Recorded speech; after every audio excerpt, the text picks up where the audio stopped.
Hey, okay, so since I'm already at this desk and I already did one video, I might as well have just done another one. So, the one video that I'm going to do today is literally talking about the third book in the series From Being Normal to Supernatural.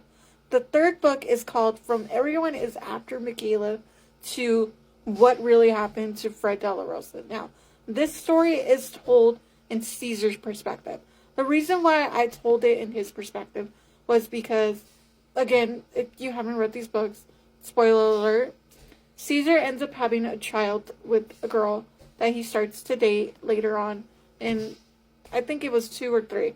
Again, I've written these books years ago, so literally I would have to refresh my memory. But I think it was in 2, he met her, but kind of started dating her in 3. And they ended up having a kid. And in that timing, his mom and Caesar's mom and Brianna's mom, their character's mom, decides that she wants to punish her son for being upset with her that she killed Klaus. Yes, she is that mother. So she decides to get back at her son by killing her grandchild. Why? I don't know. It was just something I thought would be a really good idea. So she just has some random person come up to Caesar's girlfriend slash wife and basically just stab her in the stomach. Yeah, it's a little graphic. Sorry, don't want to get censored. But yeah, and he goes on this huge thing of loss, and he basically starts getting into those characters that just is so angry. They start breaking stuff. They destroy stuff.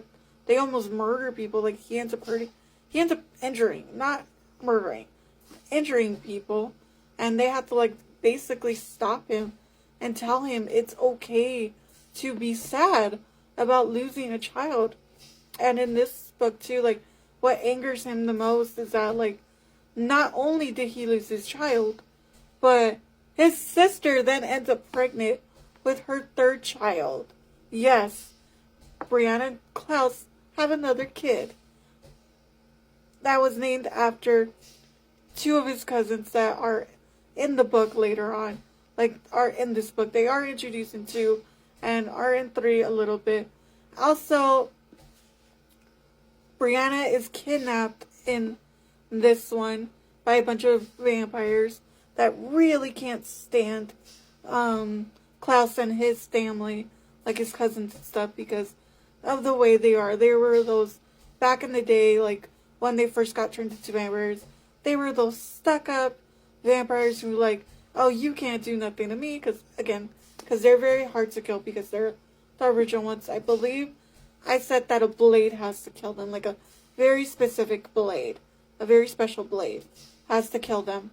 And again, somehow Brianna and Caesar's mom gets a hold of it and kills him, and he's brought back to life years later, about five years later. But yeah, and then later on, of course, after all the hurt that Caesar's gone through, him feeling better, Brianna and them having a third kid, they finally get married after the third kid is born. And yes, the mother is there. Miranda is there. I named her Miranda, the mother. She is there, but she is literally tied up in chains or ropes. I think they use chains. I can't remember at this current moment. Again, I wrote these books years ago. I would need to refresh my memory. And also I have really bad memory too, so don't hold that against me.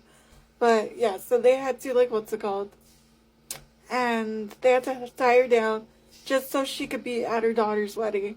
They felt bad they had to do that, but it was necessary that they had to do that because they didn't want a repeat of the first wedding. So later on too, you start to see that Mikayla's powers are growing. Brittany and Jace's kids, they ended up having 2 kids, before 2. One of them is the same age as Mikayla, and Halos is obviously a year and a half older than Mikayla and Phoebe. And and they all like have powers in different ways. Both kids, Halos and Phoebe, are hybrids. So they're, of course, yeah, they're hybrids. Mikayla, she is basically, at this point, she's just a vampire. She's just like a little small vampire. But later on, she becomes not only a vampire, but a seer. Like, every time she touches something or somebody, she sees the future or she sees the past. Like, she could see things that she wants. But also, she doesn't know how to use that power. So, it's kind of a little hard. Eventually, Caesar does end up having another kid. And that one ends up being born and becoming a beautiful child who looks just like her father and her mother. I named her, I think it was Addison. Yeah, I think it was Addison. And then also too, like, so many things are happening in this book that even at one point, because Miranda is so on this thing of, for some reason, she just really hates her children, especially the youngest ones. It's more of the youngest ones, which is Brianna and Caesar. Like, she just really, really hates them for a reason that they'll never understand of why she hates them. Like, they attempt to explain it so much, and it's just never a good enough reason to them. So, because of that, she also enlists the help of Klaus's uncle and aunt, who actually is not really on speaking terms with their own children, which is Klaus's cousins that are in the book. So they're just like, what the heck? Like, why are they after our kids? And we have to send the kids into hiding for, like, I think it's like a good 5 to 10 years. No, like about 7, like 5 or 7 years. And by this time, Halos is about 17, 18. The girls are about like 15. Like about 15 at this time. So they're like, they've been gone for a couple years. And they're at that point just attempting to live a normal life just so they can not be caught, not be seen. And so they didn't have to flee. And they did flee, but to New Zealand. Just so, because it was like an unexpected thing. And I don't know why I thought of New Zealand at that moment. And eventually, there's one thing that I did love to put, and that was that Klaus, which you would be very shocked on this, Klaus ends up snapping and turns off his emotions. I loved writing that so much because he's going to remind you guys a lot of Stefan Salvatore. If you guys have seen The Vampire Diaries. He's just... But the only thing that's different about him is that he's not bloodthirsty. He's not a ripper like Stefan Salvatore. He can't control when he drinks blood. It's just the murderers tend to see... Like, he does not murder people all the time. Only when he feels like they deserve it.